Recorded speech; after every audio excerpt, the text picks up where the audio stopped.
Protests in Iran are gaining momentum, led initially by women and girls crying "Woman, Life, Liberty" after the death of a young Kurdish woman detained for wearing her headscarf inappropriately.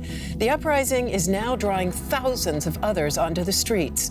The protesters chant "Death to the Dictator," calling for the end of the repressive clerical regime, which is hitting back hard. Its violent crackdown has killed or detained hundreds of civilians, journalists, and activists, and shut down the internet.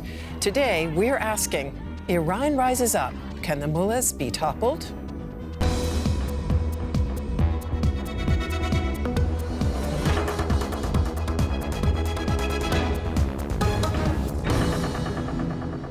And it is a pleasure to greet our guests. Gilda Sahibi is an author and journalist of Iranian origin who writes, among other publications, for the German daily The Taz. Yalda Zabakht is the head of the Farsi desk here at Deutsche Welle. We're very pleased to welcome her as a colleague. And Daniel Dylan Burma, who reports on Iran for the Berlin-based daily Die Welt, also joins us. And Gilda, if I can start with you, it is, of course, not only women, but also schoolgirls who are now tearing off their hijabs in public. Their headscarves are now becoming a symbol for defiance of the regime. Where is this fury coming from? Have you been surprised by its force? I must say I have, actually. I mean, we've had this protest for 3 weeks now, roughly. And when they started, I thought, well, it is new. A lot of it is still new. Women and men going together, chanting, as you said, women, life, freedom, which is new because all genders are together. They're fighting for women's rights together and human rights. But now the Gen Z is rising up as well. We see Gen Z rising up all over the world, and now we see it in Iran. And the force and the courage of these girls, these young girls who know the hierarchy of this oppressive regime in schools. We've seen schoolgirls like shouting out the director of the school. It's just scenes that I am surprised by because of the force, the power of them.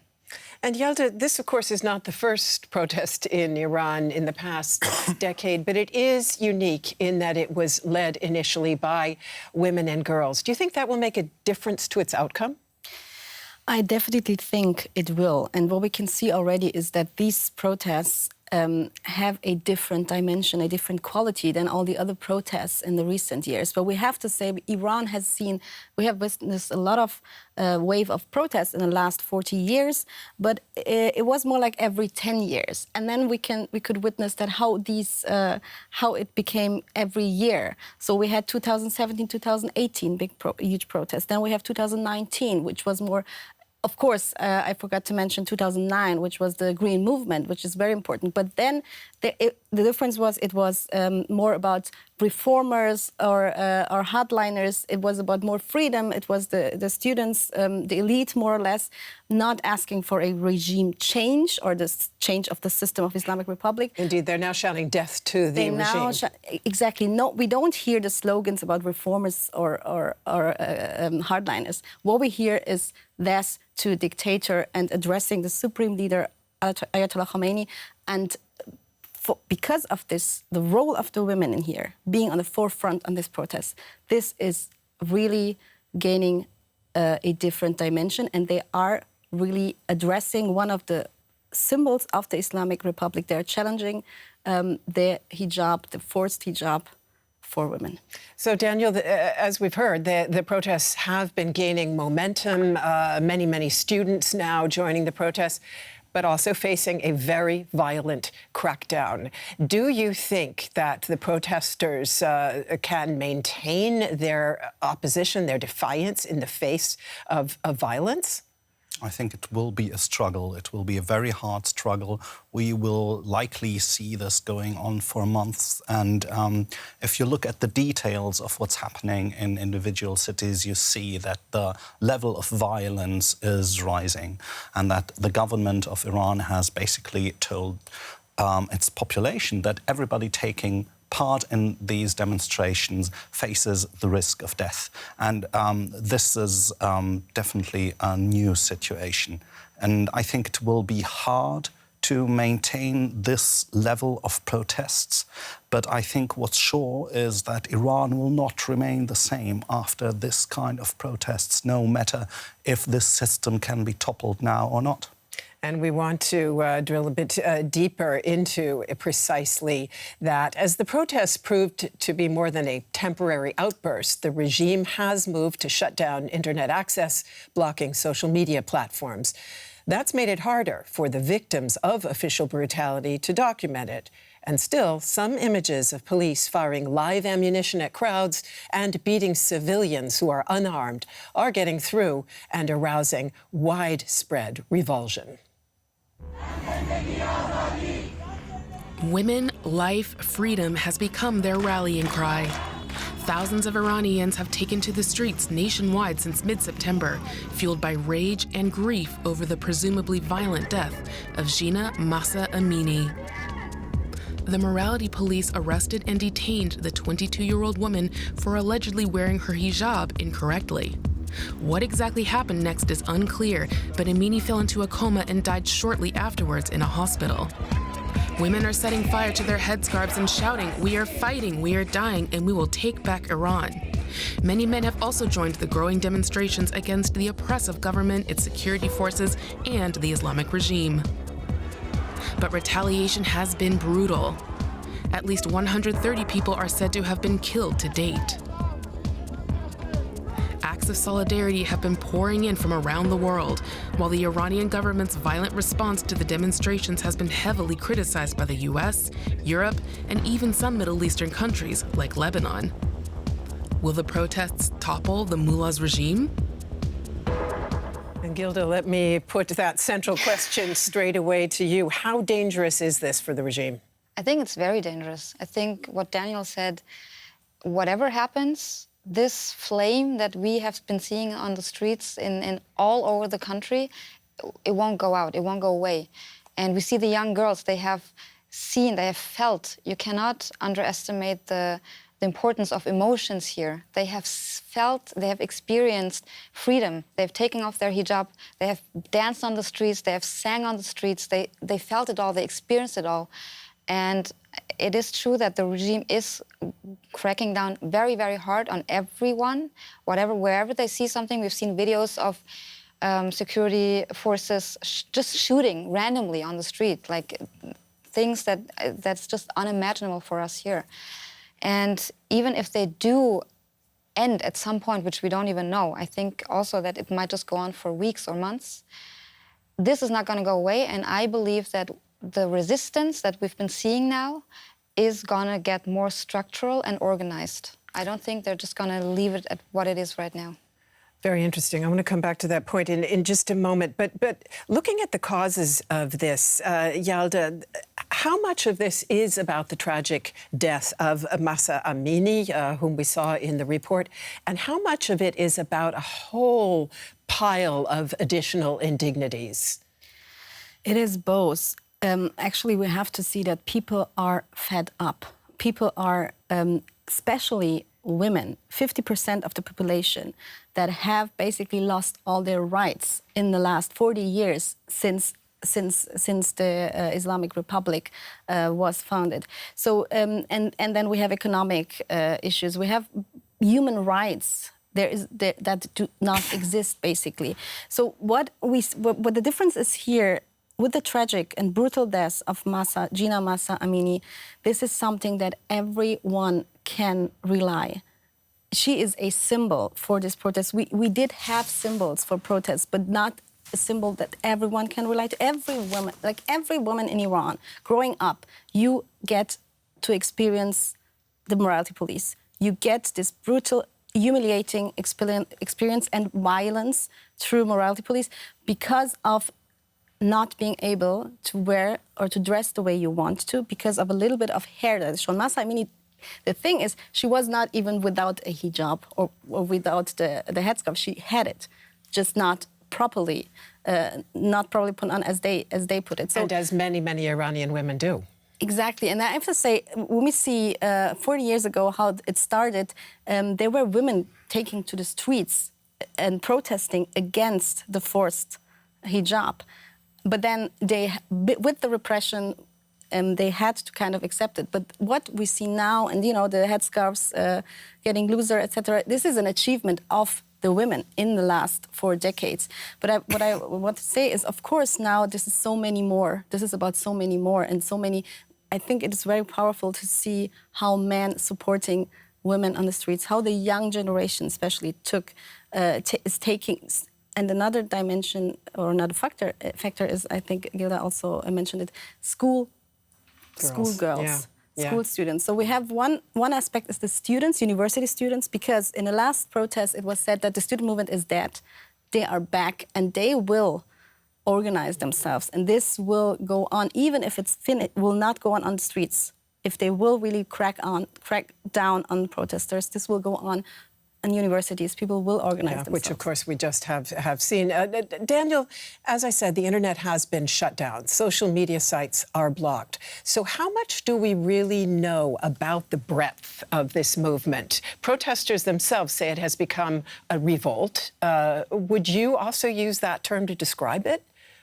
I think it's fair to say that it is a revolt because it's so broad. We don't know the exact size. If you look at the various human rights organizations and opposition groups, they hand out figures that differ widely. What we know is that it's taking place in definitely more than 100 cities and places. So the geographic scope is... Or do we know anything about what's happening in the countryside? Well, we know that it is going into the provinces. There have been some reports also about action in villages, but what we know more about is what's going on in the city. So the scope of this is very big, and I think what's most noteworthy is that the kind of people taking place is very, very broad. And I think this is what makes the crucial difference here. The last protests, like the fuel protests in 2019-20, they were more focused on the poorer classes. The 2009 protests against the likely fake election in 2009 was carried by the middle classes to a large degree. Now we have everybody on the street. And the interesting thing is that this was possible because it focused on women, because this experience of marginalization of women is something that every family in Iran knows, no matter where it's placed in the social stratum.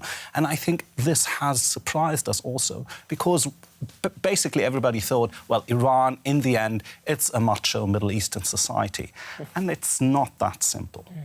And also about the cities, because 70% of the population do live in cities. So it's not even, if you don't know exactly what's going on on the countryside, in the provinces, most people do live in the cities. So.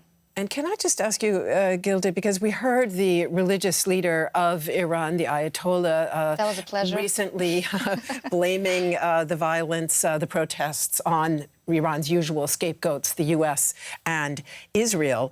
And he was looking pretty confident when he spoke to the public. Do you think he will get buy-in for that narrative?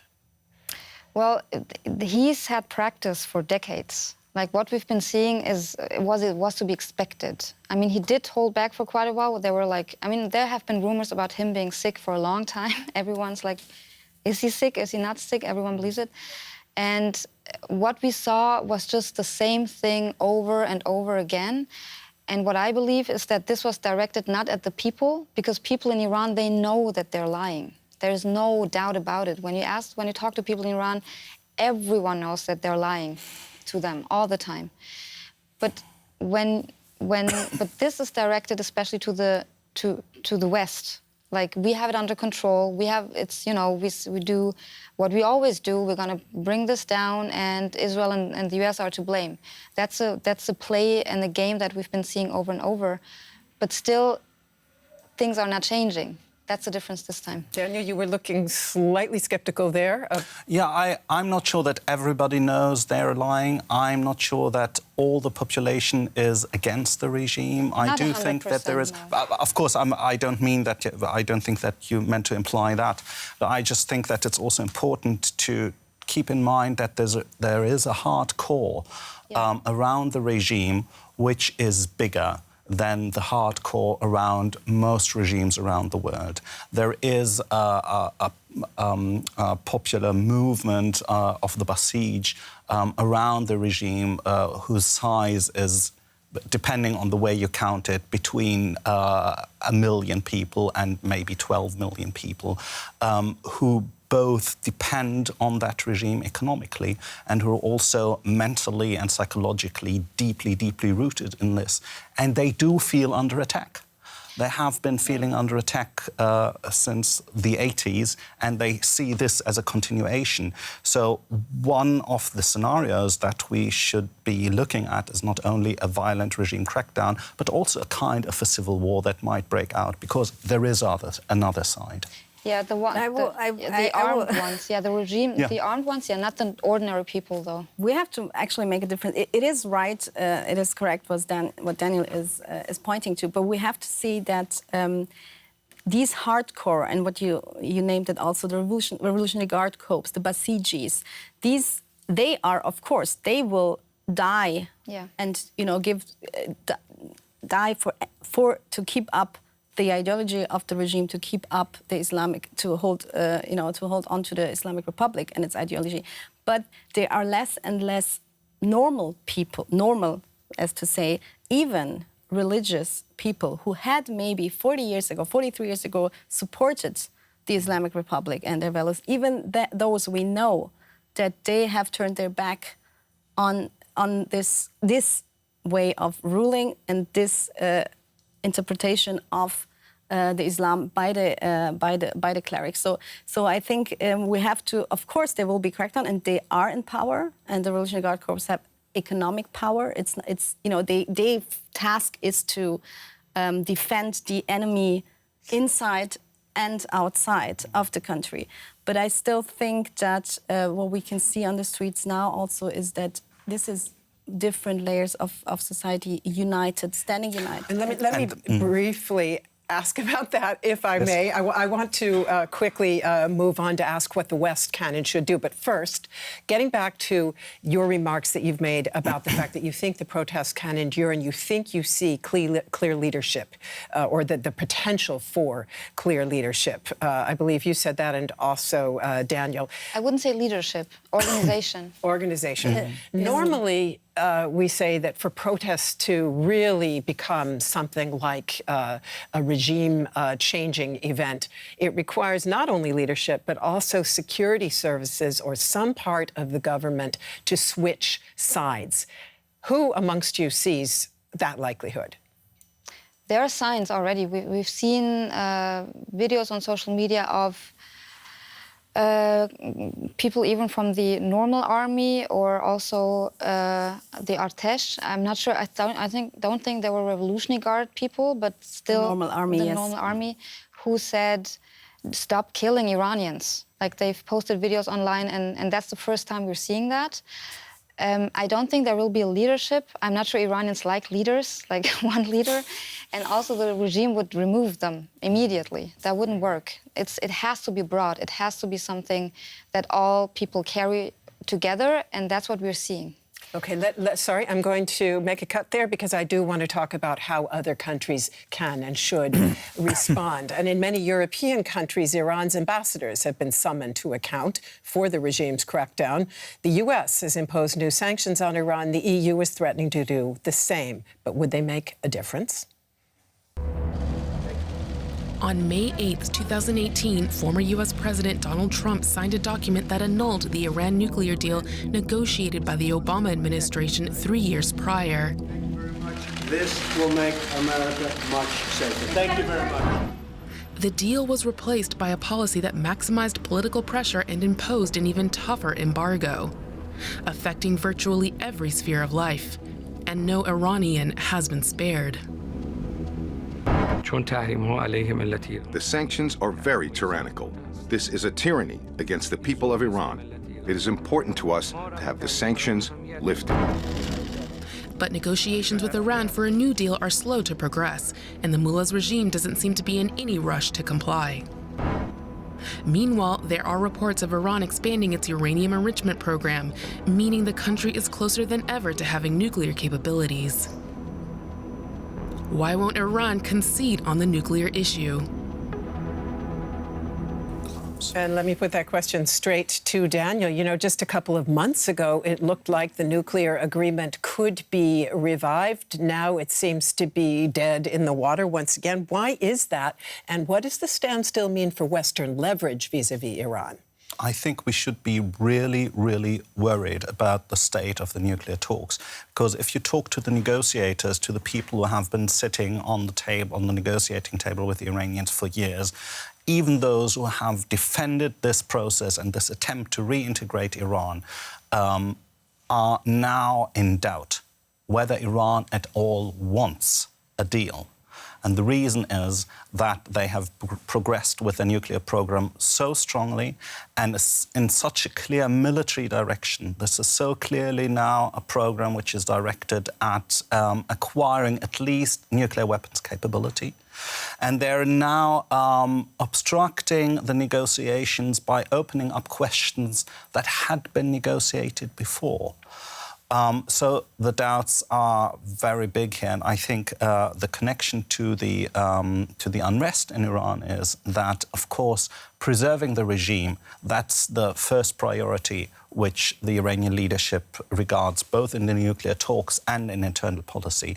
And I think that this unrest will accelerate the decision of the regime either to go for nuclear weapons or nuclear weapons capability or a change of course. What we have not been seeing in the last few years is that the likelihood for changing course has grown. It has actually diminished. There's a radicalization. But let's remember, the thing that brought Iran to the negotiating table back in 2014 and 2015 was sanctions. And Yalda, additional sanctions, would they actually hurt the regime, which has a record of corruption and economic mismanagement, or would they hurt the Iranian people? The thing is, we need more pressure on Iran. The West, the EU needs another Iran strategy. The worst thing to do now is to get back to the nuclear deal as if nothing had happened and go. This is a really bad signal for the people in Iran, because as you know, sanctions, of course, they hurt people. But on the other hand, we didn't hear any slogans on the streets saying, "Please lift the sanctions," because people know even if you lift the sanctions, it's not the people who will profit from that. It will basically make no change. So it is important to put. It depends on what kind of sanctions. We